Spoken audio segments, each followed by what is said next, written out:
Yeah, I think we are live now. Let me see if we are live on Instagram. I'm trying to do it consecutively.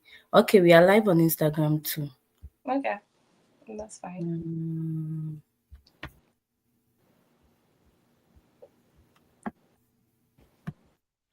Mm, trying to check the Instagram and then again.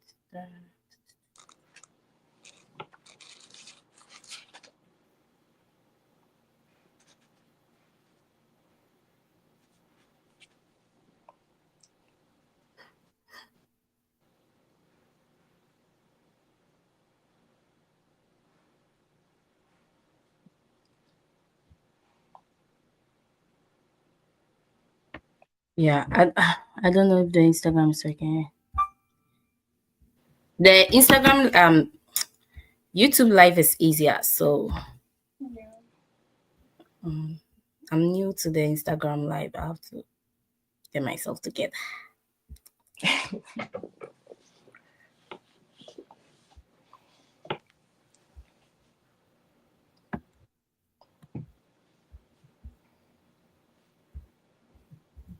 Yeah. Yeah, we have 6 people already on, so we have to do and start. We are 8 minutes late. Sorry, I think that's my fault. Yeah.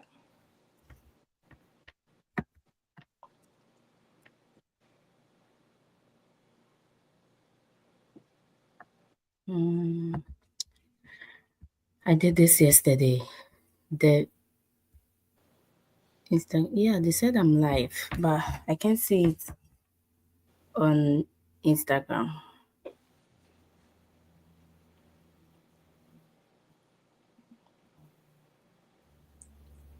Yeah, I don't think I'm live, but let's.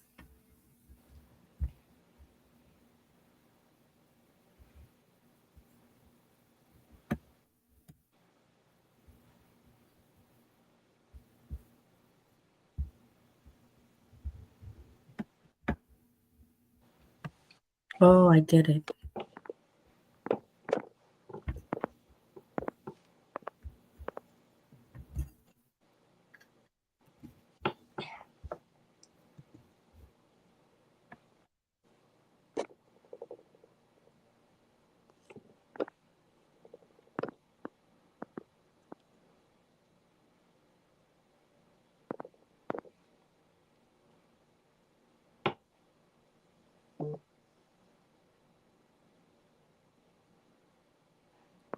Instagram will not allow me to go live. All right. I'm new to the Instagram one, so let's just do YouTube today because Okay, that's it's fine. almost 10 minutes past time. Okay, Yeah. so without wasting much time, welcome Linda. Thank you so much for honoring our invitation to come on here to share your experience. Can you like quickly introduce yourself before we start? Oh yeah, that's fine. Thanks for having me, Amelia. So my name is Linda Say, and I am currently in Florida State University doing a PhD in biological sciences. But I specialize in cell and molecular biology, and I joined not too long ago. I joined in the summer of 2024, and oh yes, I'm from Ghana as well. So yeah, that is just a little bit about me. Okay, that's interesting to know that you started in the summer because everybody starts in fall, right? So Yeah, yeah, I guess that would be something that we can talk about yeah. later. So can you quickly like run us through your application process? No, first Oh of all, let's do your pros and cons of the US. Has it met your expectation? Is there anything that stands out to you? Like, is the US overrated? yeah, it is. It is very overrated. It is very overrated because I mean, I still love Ghana regardless. I really love because like one of the major cultural shock is the food, and the food over here is terrible. I'm sorry, but it's really terrible. And I quite remember I had to really struggle for like a couple of months to actually get used to their food. So yeah, but in general, I like the people here. I like their education system especially, and yeah, I like the way I'm also connecting with a lot of people from different part of the world. yeah, I've made a lot of friends. So yeah, the experience is not so bad for a pro. The cons will be that my state in particular is actually a very wild state. Ever since I came in the summer, I've been hit by three major Tornadoes, storms.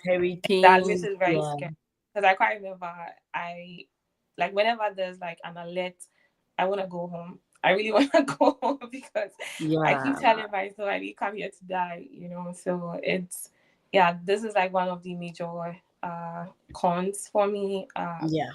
Really And I think that's why we usually be like do some research. Also, it's something we don't really have much control over. It's like, yeah, let's say you got three schools and then you got funding in Florida. It's not something you have so much control over. And it's not yeah, like people don't stay in Florida at all. So for perspective, Linda is schooling in Florida. And then Florida is a state in the US that is known for natural disasters a lot, like yeah, hurricanes, storms, tornadoes, like anything that you can think of. So usually, like, it's scary because sometimes yeah, when there's this, and they take it serious, right? They live stream it on their news every time. So when you see something like that, you just have to call somebody in Florida to make sure they are okay. Did they yeah, move to a shelter place and all of that? So, yeah. yeah. So that's why I guess it's part of the experience. So yeah. Mhm. And I think on the topic of the US being overrated, I wouldn't say we say the US is overrated to deter people to come, right? It's just Yeah, the reality. Like when you're in Ghana, you see the pictures of people and they only talk about, oh, when I came, I got my car 3 months after I came. But they don't tell you the reality. So I think now people are doing a lot of good by saying that, hey, like it's not how it seemed. It's not to not let you come, but you get to have a fair idea of what to expect before you come. yeah. Okay, so yeah, run us through your application process real Okay. quick. So my application process, I would say, was actually very quick, which is not really a common thing because I Mm, know this process takes a while and it takes a lot a lot. to actually get the school of your choice and even get funding. So I started my application beginning of 2023, and by the end of 2023, I got my admission with funding. So I applied to three schools, and the third one was the school I'm currently in.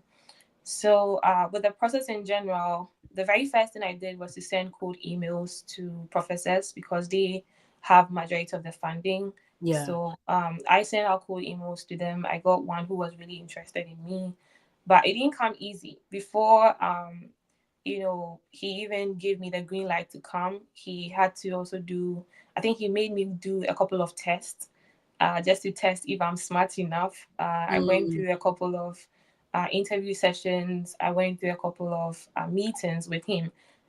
This lasted for like a whole month before he, agreed that, oh, I'm the right person. And even with that, it didn't end there.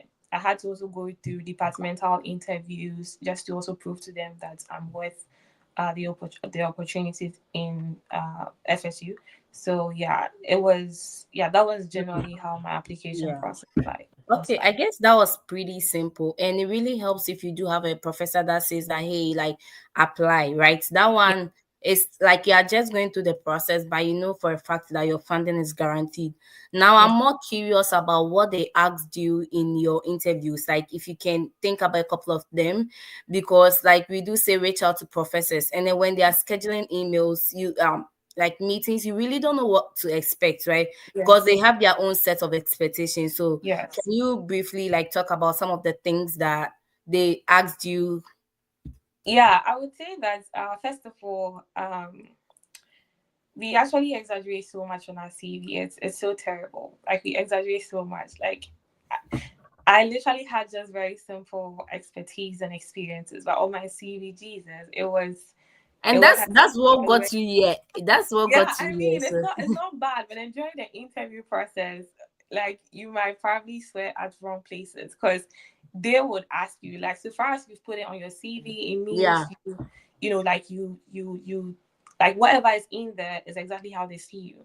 So during the interview process, I quite remember they asked me to elaborate on, the skills that I have written in my CV, and there were some I could answer, but there were some I honestly You I could realized I not over answer. Yeah, let me chip in real quick. So regarding that, I think that that's very true, because even with job interviews, it's the same way. I do see that you worked at Amazon. Like, what do you do with this software, right? And that's where you have to be like, oh, so at Amazon, I'm an HR generalist. I do this and this and that. So as much as you are exaggerating or making your CV look nice, you Yeah. have to be able to explain what is on your CV. Yes. Yeah, I think Yes. that's You a have key to. takeaway there. And Yeah. it's not like we're exaggerating our CV. I'm sure you've sat in a class with the people that are born and raised here, or people that are not international students. And you know Mhm. how the confidence level is, right? You Yeah. see their resumes and you are like, okay, this person is this person, but it's just words. So it's just the fact that we usually want to be so honest. We think we have exaggerated on our CV. We just have to be able to justify what we have written. Yeah, exactly. Like just yeah, and I think it's okay. I think I would say that it's okay to not have like, certain kind of expertise if you don't have them. Just Mm-hmm. be very honest and very open about what you have. Because Mm-hmm. I mean, they know. Personally, I don't have master's degree. I came right from undergrad straight into the PhD program. So they know you do not have so much So expertise, and much, it's yeah. okay for you to let them know that. But when Yeah. you exaggerate too much, you kind of like put yourself in trouble. Oh, That yeah. is all I have And to the say. expectation is set high from the hiring process. So Yeah. as like I'm hiring you into graduate students assistant or something. Now I think you have so much expertise that I don't even think I need to train you that much to for you to meet my Exactly. expertise. So that's Exactly. that's a good point, yeah. Yeah. Because like I think I did a transfer from my location at Amazon to a different location. And because I was a transfer and because of how I expressed myself in the interview when I came, like I lacked training, but it was a different business line. So I Okay. needed that training to excel, right? But it's Yeah. how you put yourself out there. People think you don't need the training. So as much Yeah. as you are making a resume nice, let's be mindful of that because it goes a long way to affect you, even if you get the assistantship later on, right? Yeah. That is Yeah. true. That is really Yes. true. So apart from like your experiences and your resume, those are the main things they asked you, right? Yes. I mean, apart from my experiences, they also asked about what I expect as a graduate student. Because I mean, you're gonna be working with someone you don't know. You're gonna be working Mhm. in a field that you think you can excel, but you really have no idea Yeah. about. So they have questions. They ask you questions what you also expect from the whole process at the end of the PhD Mhm. journey. What do you expect to have at the end? So they asked all of that, and yeah, it was just straight to my program, my interest, and yeah, that was just it basically. Yeah, I Yeah. like that point too, that they asked you what to expect. So if you are reaching out to professors in this time, as much as you are expecting funding, they are also looking for it to expect something from you, and they know you are looking for it to a certain expectation after the funding. So if you are able to tell what you expect in the role, it means you are ready for the role. Do you get Yeah. it? Like, Yeah. okay, what do you expect? And then you don't know what you expect, then you are Yeah. not a fit for what I'm looking for. Yeah. Because I know people who have come into this straight PhD program and ended at masters because they didn't have any expectation. It's something serious. Like 5 years Yeah. of your life or 4 years is that much of a time. So you are like, Yeah. okay, I can't do this anymore, right? Yeah. So I would Yeah. also say that if you don't really have a lot of you don't really know how the process works, or you're actually very lost, it is advisable to reach out to people who have been through the process before, because they would give you certain details and certain informations that you may probably not get on YouTube or anywhere. So just reach out to anyone who has been through the process before, just to put you on the right track before you get into an interview or anything of the sort. Yeah. Yeah. Yeah. I think yesterday, if you joined the live session, Daniel also spoke about the same thing, like trying to look at people. If you are going Yeah. to Florida University or Florida State University, just look at people on LinkedIn. Yeah. And most of the time, international students understand each other. So we are able to respond Yeah. as much as we go on LinkedIn, right? When Hmm. you come here, a lot of things get your attention too. So Yeah. once the people are able to apply, you get hands-on thoughts of what you have to expect or what you have to do to get what you want. Yeah. Yeah. Yeah.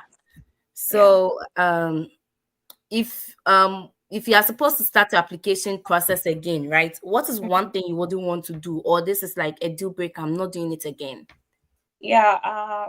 Well, this is gonna be a little controversial, but I would say that waiting for PIs or professors to give you the green light before you apply to schools, it's something I wouldn't do again.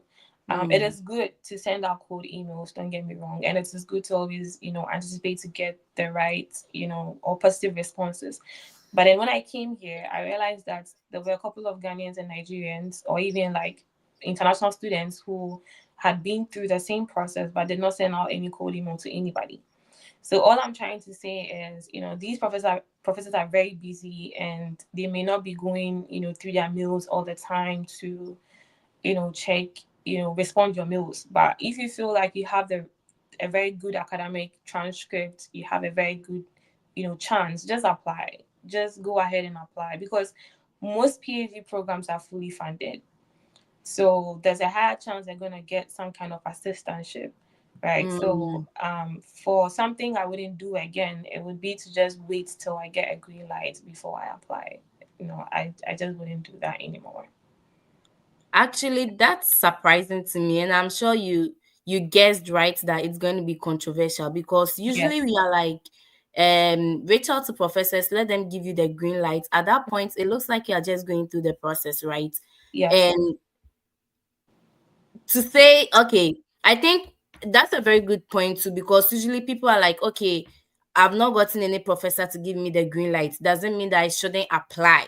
Mm-hmm. So it doesn't always has to be like um you have to wait for professors to give you the green light. Yeah. So But I if would you are say saying so, what would be the way out to getting funding? So I would usually, okay, so for my department, there are two ways of getting funding that I know Okay. of. We have the graduate assistant, the teaching assistantship, and then the research assistantship. So most of the time, students who reach out to professors who give them green lights, most of the time end up getting research assistantship, meaning they're gonna assist, the professor with their research in order to get, their stipend. But we also Okay. have teaching assistantship, where you have to teach for your department. It really has nothing to do with your PI. This is just you and your department. And so your department, ends up giving you the funds, or ends up giving you the stipend. So I would say that, in as much as getting a green light is good, it is better to, as Kankam said, to like reach out to somebody in, let's say, the school you want to go, even into the program you want to go, and then ask them about, how their funding system really works.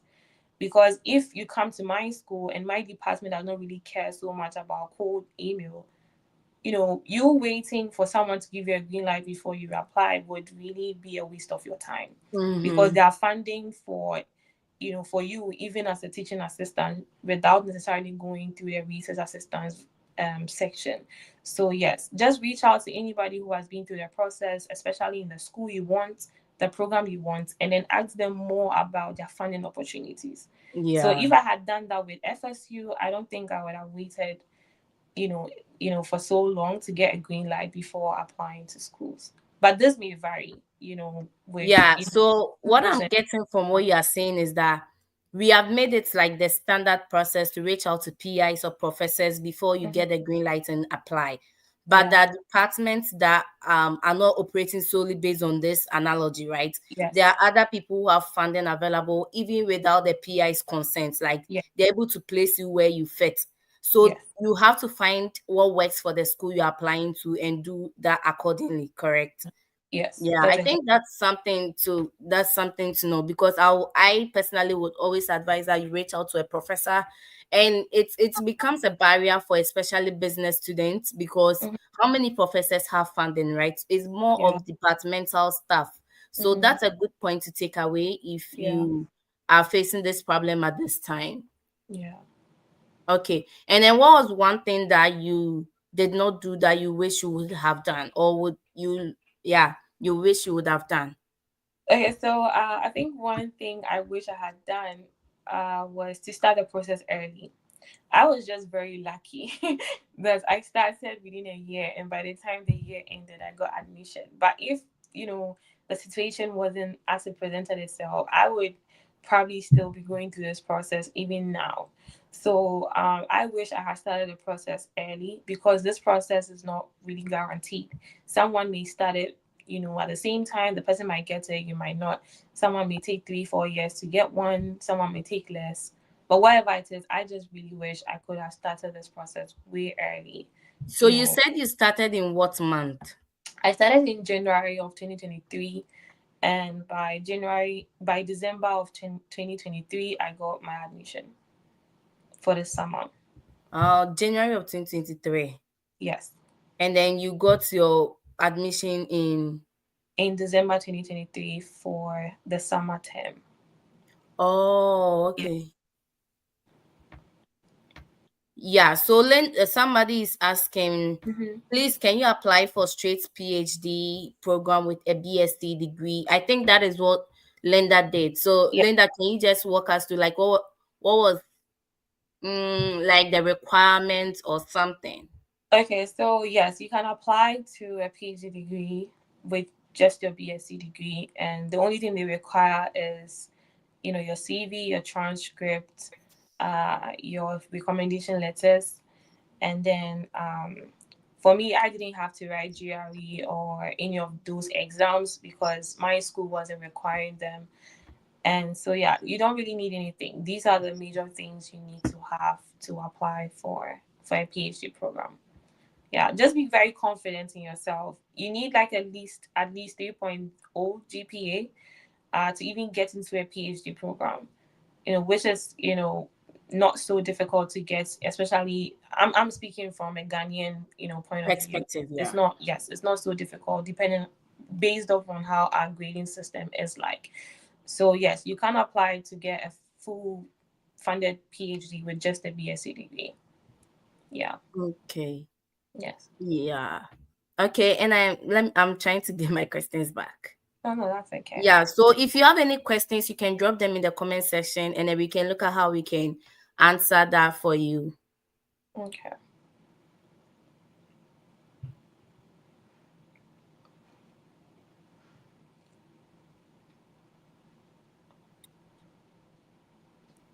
Um, yeah, so what was it that you did that made you get funding? Yeah. So for Because me, that's a huge part. I know somebody who yeah. said he got 8 admissions, but admissions is hard, very very easy to get. Let's Hmm. be honest, but the Hmm. funding aspect. So, Yeah. how did you get the funding? So one major thing that I realized during my application process was, for my field of study, like in Mhm. the field of biology, there are not so much funding in the master's program. So I think I got to know that after I got admission into one master's program in New Jersey, but didn't get funding with that. So I realized that most of the PhD programs in biology or biological sciences, had more funding compared to that of the master's program. So I would say that, knowing that, I kind of like went in straight for the PhD, and then the cold email also played a major role, in getting me funds, for my particular department.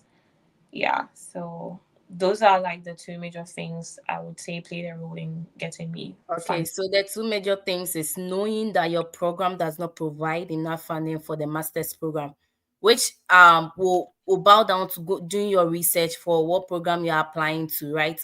That's why I think Yeah. my first live session I did share my screen to go through how you are supposed to do these things, because this sounds Hmm. like a lot of things, but it's actually just taking the time to do some little reading. So if you know Yeah. that like in business field you have to write most of the time GRE to get funding, go for it, because you have to know what is being expected of you to be able to excel there. Yeah. And my other question is, what were the I know there's a lot of financial constraints in the process, right? As much as Oh, it's like yeah. apply to a school and get Yeah. it, there's a lot of financial stuff that Yeah. comes into play. Hmm. Like, I don't know if you did transcript evaluation, that's about Yeah. $200, Yeah. $150. There's a Hmm. service fee payment, there's a visa fee payment, your flight tickets, That is even when you are certain that you are coming. Mm-hmm. Application fees have not come. So Yeah. how did you go about this stuff? Okay, so first off, I started this process in 2023. At the time, I was doing my national service. So literally, application just squandered all my national service fee, everything. I didn't even get anyone. I didn't get some to save to party, nothing. So the process is very expensive, Yeah. but it's worth it. It's really worth it.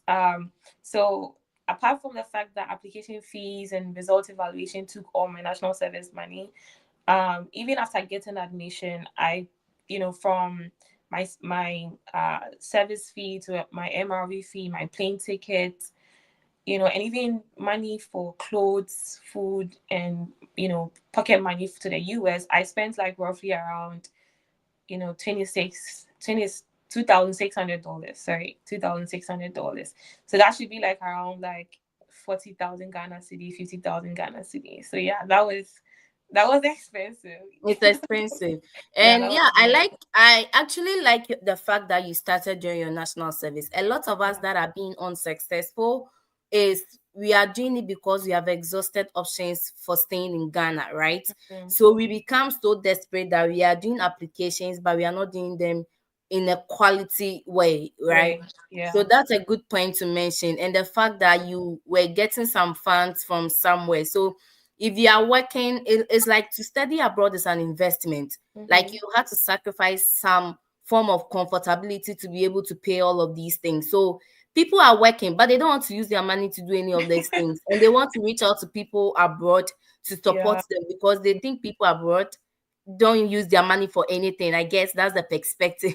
I Wow. think you are experiencing that, right? Like Oh yeah, a lot a lot, actually. yeah. And if you talk about it, it's like you are being the bad person, or like you have assisted somebody to a very good point where you can build a good relationship, and Mm-hmm. then they bring in, can you send me money? And like I do have money. We do get the money, but the money has something to do. So it's about sacrificing your comfortability to pay for these things. And I Yeah. definitely would say it will pay off. As much as we say the US is overrated, the Mm-hmm. US is exaggerated, there are good stuff, right? I'm Yeah. sure Linda has gotten the money that she invested, like after paying Oh all her yes, bills. Yeah, I've gotten more. I've even gotten more than that, like yeah. way more than that. Way So more than that. it's worth it. So It's it's really an worth it. investment that will yield off us. I mean, I know people that are earning 11,000 Ghana cedis in Ghana, 12,000 Ghana cedis. And if you still reach out to me for study abroad, I'll be like, go for it. Mm. Because if you are earning 11,000, if I convert it, it's like $1,000 here. And Mm-hmm. $1,000 is an hourly money somebody working as Amazon L1 will make, right? They Yeah. will take taxes and all, but you still have money than the Mm-hmm. person that is working in Ghana. Even Yeah. if you're working in a multinational company right now, they are converting it to the standard of living in Ghana. So you are Mm-hmm. better off coming here. There's that there are disadvantages, like we do Yeah. say. Yeah. Yeah. Yeah. And I think the last question that we have, did you write like with the course, did you do transcript evaluation, GRE, or the visa process? That one is inevitable. So did you do transcript evaluation or GRE? Yeah, I did transcript evaluation. I didn't do GRE. I didn't write IELTS because I was really avoiding that. Like, yes, you have to work within your means and within your budget. Mind you, I was using my national service money. This money could not pay so much as GRE and, um, you know, evaluation. And then also, I was a Yeah. teaching assistant on campus. So I also didn't have the time to like go for GRE classes and prepare for all of that. So all the schools I applied to had no GRE. I made sure they had no GRE because of these two factors. But I did do result evaluations because I had to convert my CWA to To GPA. GPA. Yes, so I had to Did do that. But I realized that these evaluation agencies are like they vary, and then they all have their own expenses. So I went in for the budget friendly one. So usually people would say go for WES to go for WES. I would say if you don't have the means to go for WES, do not go for WES I because was coming to ask you which one did yeah, you use? Which one did you yeah. use? So I use IEE. I think it's International Evaluation Education or International Education. How much It's just one was of them. that? I think I paid $195 at the time to evaluate my results. But at the time, WES was like around 300 and something dollars. And there was no way I was going to pay for that money. So So yeah. even the IEE is so expensive. When you said that, I thought it was like $50 or something. And, yo, $50. Yeah, like it was expensive, but But first I started, relatively, yeah. yes, I only knew people who had done their result evaluation with WES, and it was like $300 plus, and this Yeah. was like 195. I decided to just go in for that. So yes, so all you need to do is there are a couple of companies who are all under the NACIs. So usually when you are applying for schools and then they require you to evaluate a result, they will ask you to evaluate it with any member under the NACIs. So with the Mm. NACIs, we have WES, we have Spantran, we have IEE, and all of that. And all these people will do the same thing for you, but at But different different costs. So it prices. depends on your financial ability, right? Exactly. Yes. Okay. So So and what's our the word again? NACES, NACIs, NACES, right? yes, NACES, yes. Yeah. So if you So want to look them up, she mentioned NACES, NACES. I just yeah. put it in there. So there are a couple of things because the video I have on transcript evaluation on my channel is about WES, and Mm-hmm. the feedback I'm getting, that's my most watched video because transcript evaluation is a very huge part of the application process too, because Yeah. you have to make your transcript an international standard. But the Yeah. feedback I'm getting is WES has a lot of applications that your transcript evaluation ends up delaying. Yes. So, which might not even help you submit early applications to be Yes. considered for funding. So, Yeah. you want to look up the NASA's word and Yeah. then look at other agencies that can still do Yeah. your transcript evaluation, maybe at even cheaper prices. Yeah. Yeah. So I would recommend IEE because in as much as it's relatively cheap, compared to WES, it's they actually evaluate your stuff for you in a very short while. I Mm, remember they evaluated my transcript for me in 3 days. So it's a very fast process. So I think all you need is, you need to send your transcript, official transcript from your school to the agency, and then mhm. you need to also send your degree, just to prove that you have a degree. So you need to send your Mhm. degree, and then I think those are the only two things you need. You pay your money, and within 3 days, you can You get your get it. So yeah, IEE, yeah, I results. think that's something good I'm learning too. Yeah, IEE. yeah. Yeah. So let me see what other thing we have to talk about and then we can address the questions. Okay. What were the major challenges and how did you overcome it? And these challenges can be for coming or after you have come because I think when you came it was in the summer and you had a lot of Uh, things to deal with. So you can talk about that too, just so people can expect it. Okay, well, I would say that first off, um, don't come in the summer. Just don't. I would say don't. I don't really know much about other schools, but I know for one that my school and my department do not really have, because they take students in the fall and then in the Spring. spring, they don't really have like a lot of plans. Let me put it that way. For any international students in the summer, so it's hard. So I would say don't come in the summer, as an international student, because you would you would really go through some kind of rough patches from the beginning if you don't have any help. And then the second thing I would do is to live with people. Yeah, to live with people when you come here. Please, I didn't do my research well. Um, so I would advise anyone coming in that, even if you don't have the means to get accommodation when you come here, try and limit your stay with people Mm-hmm. within like a month or less, because usually when you overstay your welcome, it kind of becomes a problem. So these are things that I would really not like these are the challenges that I went through, staying with people for more than a month, and for coming in the summer. Yeah, those are the major two challenges that I went through. So if you say staying with people, did it save you money, or like what's the advantage with staying with people? Okay, so I really have very lovely people to stay with. I would always say this. They were they were one international students like myself. They're Ghanaians. They were very cool people. I quite remember they didn't make me spend a dime, staying with them, because they knew, it's you don't immediately get paid when you come to the school. They knew it would take like a month or so before you get paid. So they didn't want to stress me, so much about, paying for this, paying for accommodation and all of that. And even when my money came in, when I started getting paid, they still didn't want to take anything from me and all of that. So it did save me money. It really, really did save me a lot of money. But eventually, I would still say that is, apart from it being a good thing, there's also a bad side to it, because when you overstay your welcome, it becomes a little problematic. Uncomfortable, A right? very, When are yes. you So leaving? Yeah. yes. So I would say that, because I know that there are a lot of Ghanaians who, when they get that visa, they really want to come so early, even if it's like 2 or 3 months to their program Yeah, they starting. still want to come. Please don't. If you don't have the means to, if you don't have accommodation, don't be a burden on anybody. Like, just don't do it. Wait till like a month before you come. Because I mean, everyone will understand if you come within a month. They don't mind taking care of you, or they don't even mind, hosting you for a while. So I would say just don't overstay your welcome, and just come probably like a couple of weeks to your start date. Yeah, because yeah, I've suffered. I've really suffered, but that's okay.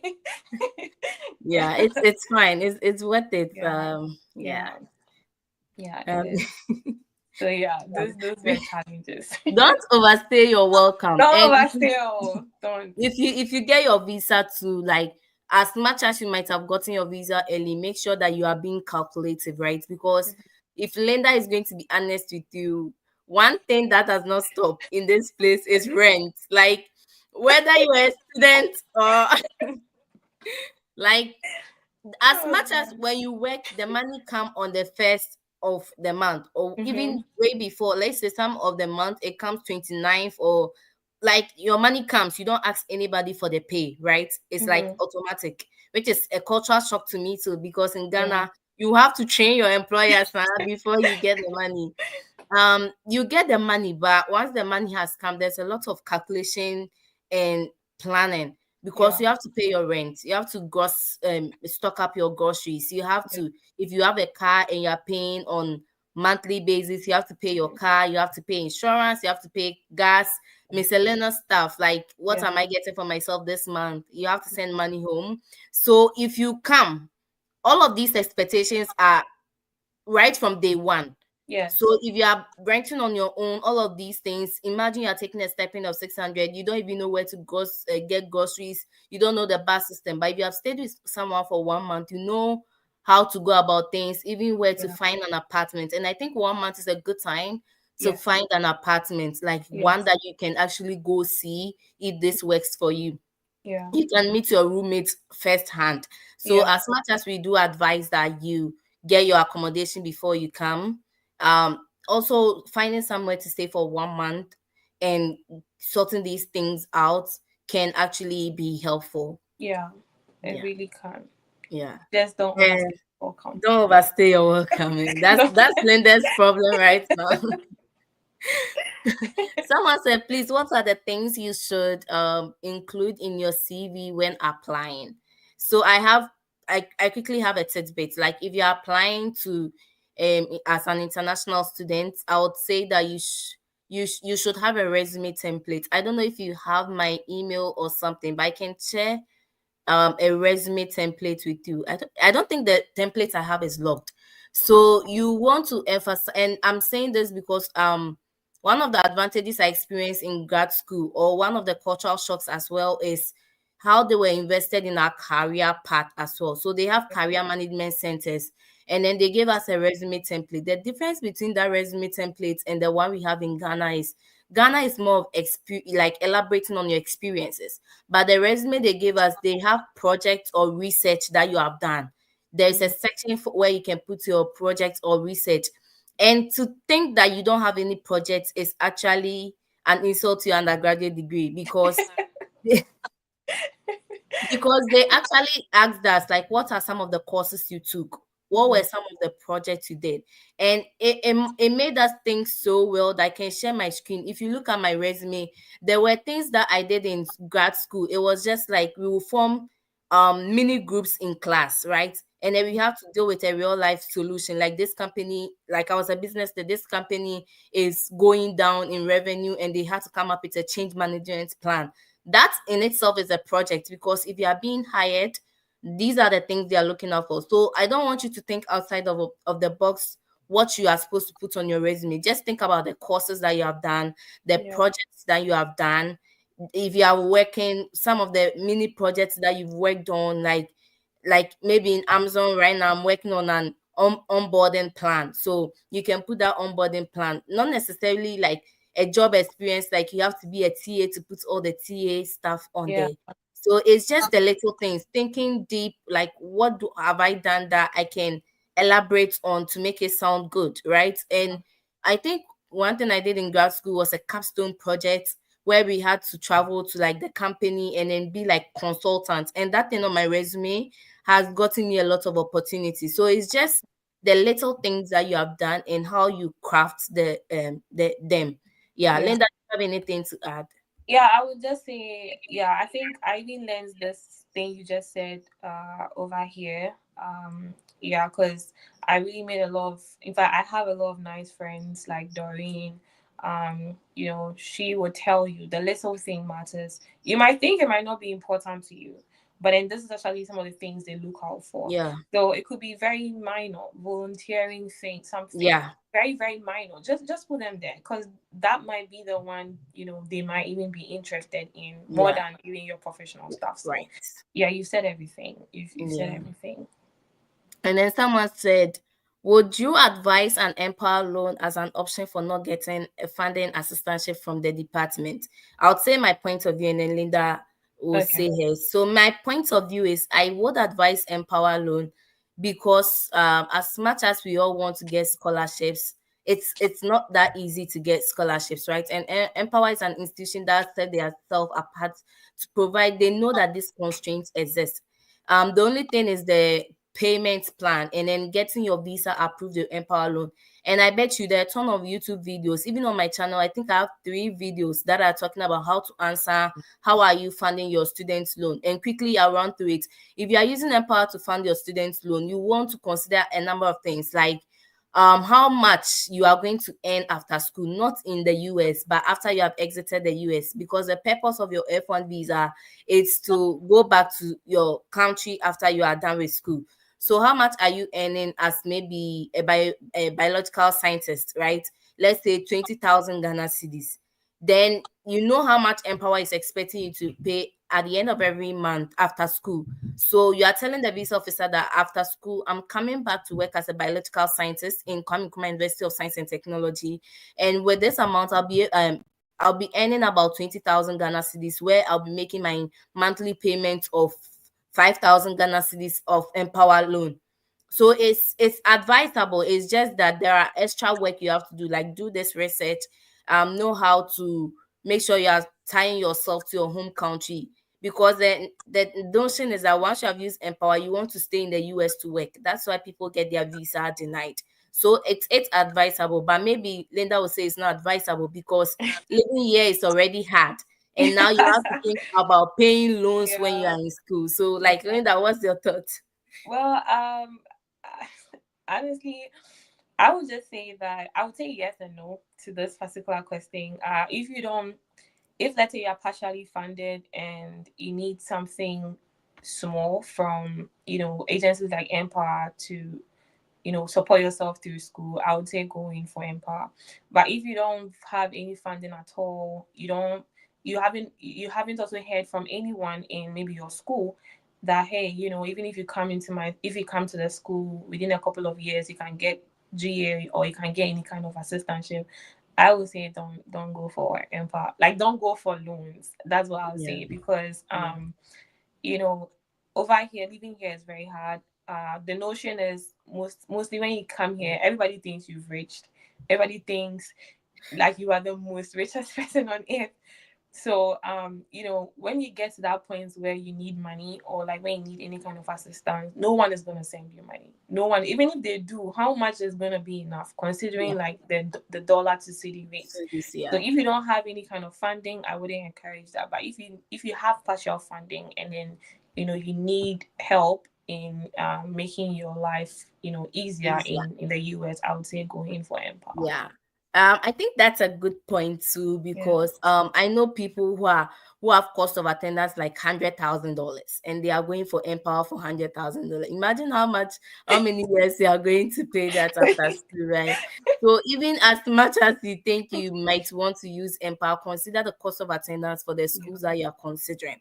So Yeah. let's say, like, to the person that has asked the question, if you have three admissions and then the cost of attendance for that, you have to pick the least cost of attendance and then see if Empower would work with that school better than securing huge funds, like somebody go funding of 2,000. That is not funding. If you tell me, oh, I should prep you for your visa interview, and I ask you like what's the funding, and you're like 2,000, even out Yeah. of 38,000, 2,000 is not funding. Like, Mhm. so, yeah, Yeah. just be mindful of how you are using Empower. There are lots of things that you have to consider that we might not be able to talk about. Yeah. Can I know the school you are in now? I think, Linda, somebody is asking, they want to know the school you are in now, I guess, to see if they have opportunities for what they are Yeah. looking. Yeah, that's good. I'm in Florida State University. It's in Tallahassee, and I'm in the state of Florida. So that is the Hmm. school I'm currently in. Okay, so Florida State University. Let me type it. Florida. Yeah.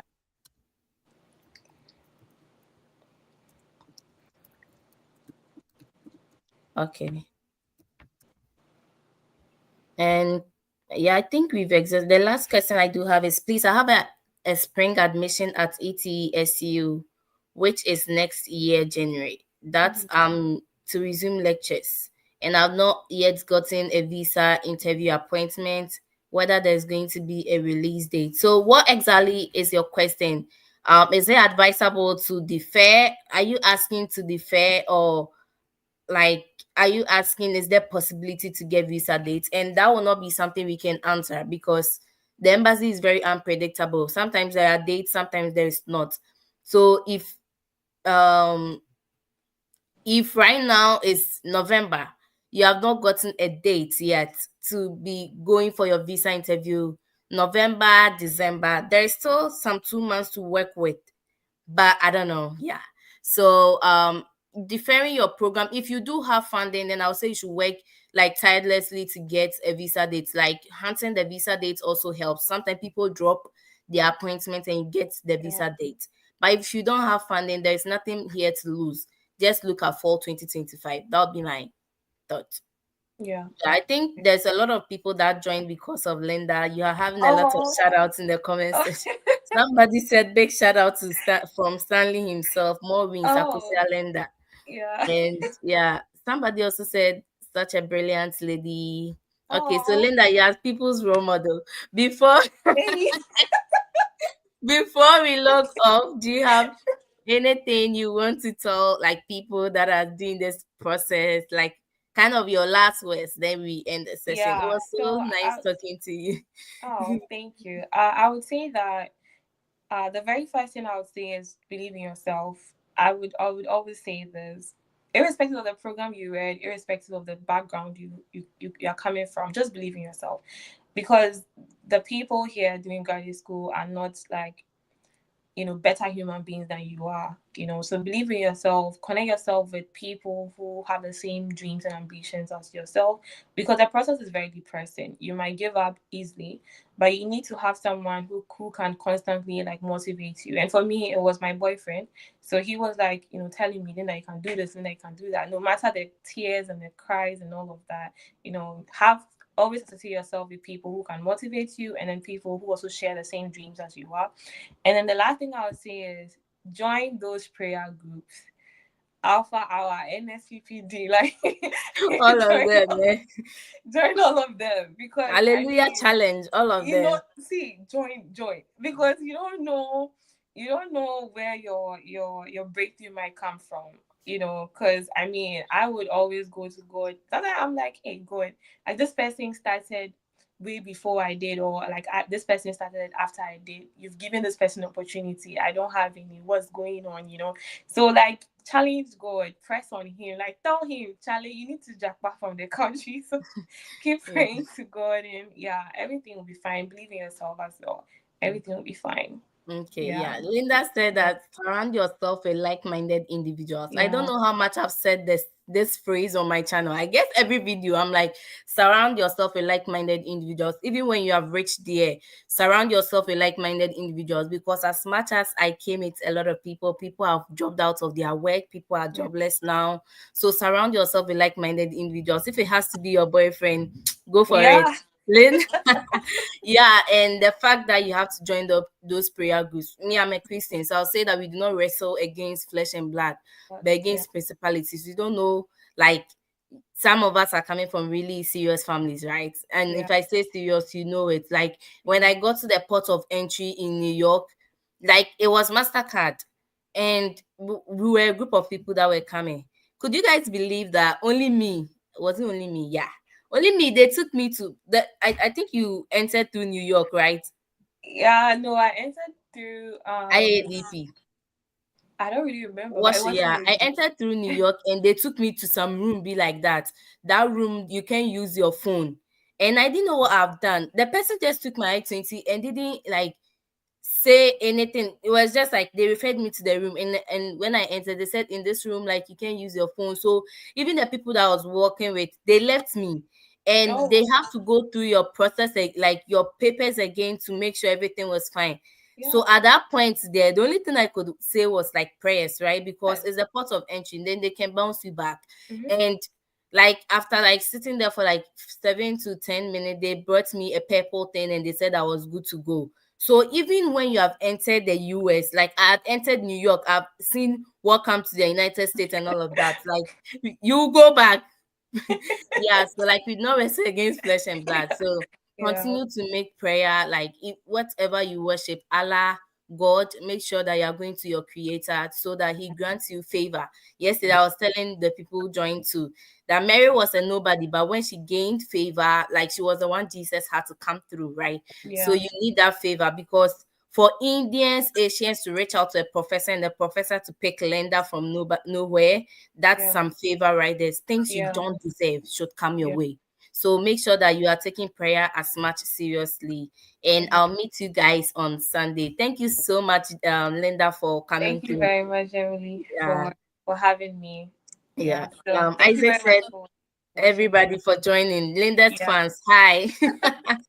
Isaac said interviews held for PhD students. I think she did mention that she did interviews. So if you joined late, Yes. you want to revisit the video, is a recorded session, and then you get to get an understanding of what she was asked during her interviews. Thank Yeah. you all so much for joining, and I'll see you next Sunday. Bye. Thank you, Thank you. Jean, Linda. Bye, Emily. Have a Bye. good. Bye.